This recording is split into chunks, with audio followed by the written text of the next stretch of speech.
Olá, galera JB, tudo bem com vocês? Eu me chamo Jasmine Megan, sou estudante do terceiro ano C da Escola Josino Brito e farei uma apresentação em podcast sobre a segunda geração modernista na prosa. O assunto de hoje é a segunda geração modernista no Brasil na prosa. Também conhecida como Romance de 30, a segunda geração modernista se desenvolve entre 1930 e 1945. Neste podcast falarei sobre os prosadores. O contexto histórico mais importante é a Era Vargas. Sabemos que Vargas governou o Brasil entre 30 e 45, inclusive com um período ditatorial.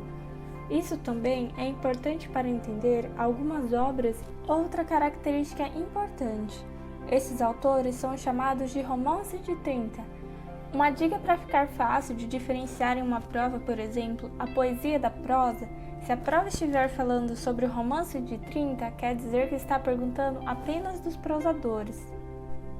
Esses prosadores são chamados de regionalistas ou neorregionalismo, pois a maioria deles vem do Nordeste e vão escrever sobre o Nordeste, são os prosadores nordestinos. Outra característica importante é o engajamento político desses autores. Todos eles têm uma posição política de esquerda. O Jorge Amado, por exemplo, foi deputado federal pelo Partido Comunista. O Graciliano Ramos foi prefeito. Outra coisa importante é que essa geração se divide em ciclos: o ciclo da seca e Graciliano Ramos, o ciclo do cacau e Jorge Amado, e o ciclo da cana e José Lins, os três maiores autores dessa geração. Então vamos falar sobre cada um deles um pouquinho. Graciliano Ramos, o ciclo da seca. Grande característica dele é a linguagem seca, como é seco o sertão que ele descreve. Utiliza uma linguagem contida. Em sua obra da nossa literatura Vidas Secas, da história de Fabiano e Sinhá. Outra obra importantíssima e fundamental, São Bernardo, o fazendeiro Paulo Nobre, que dedica sua vida com a conquista da fazenda de nome São Bernardo. Angústia, o romance urbano, apesar de ser regionalista, mostra algumas incursões desses autores no espaço urbano.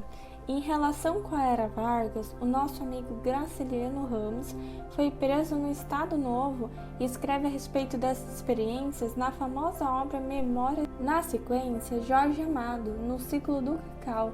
Sua obra se passa predominantemente na Bahia, região de Ilhéus, e a obra dele pode ser resumida em duas palavras, como ele mesmo gostava de dizer: eu sou apenas escritor romântico e sensual.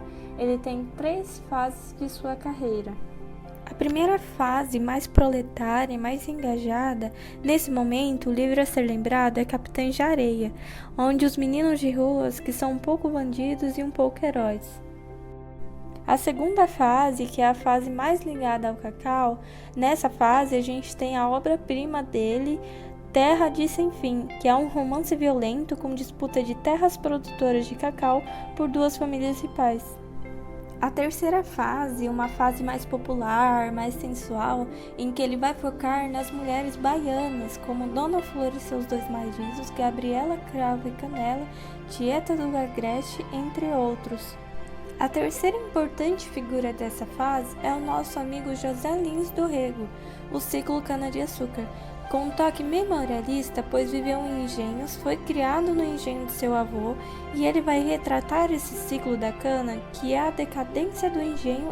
Em uma de suas obras tem um personagem chamado Carlos de Mello, que é uma projeção autobiográfica do próprio autor, e você vai acompanhar a sua trajetória desde a infância no romance Menino de Engenho, depois na adolescência no romance Doidinho, até se tornar um adulto, onde herda o engenho do avô e vai precisar vendê-lo para se transformar numa usina em decadência do engenho.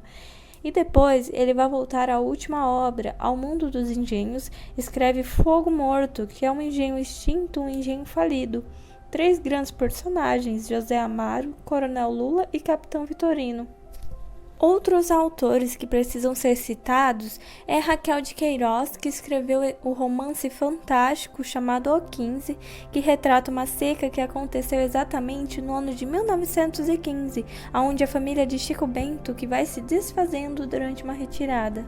Outro nome importante que não é nordestino é o único autor da região sul, que é o nosso amigo Érico Veríssimo, pai de Luiz Fernando Veríssimo, que vai enfocar o Rio Grande do Sul e também tem obras que são fundamentais da nossa história literária, como por exemplo Olhai os Lírios do Campo, da sua fase mais urbana, a grande obra-prima O Tempo e o Vento, a tripologia e o romance histórico da maior qualidade e também Incidentes em Antares, um romance de cunho mais político e psicológico, os mortos de Antares que tornam a vida para acusar os males daquela cidade e, na verdade, acusar os males de todo o Brasil.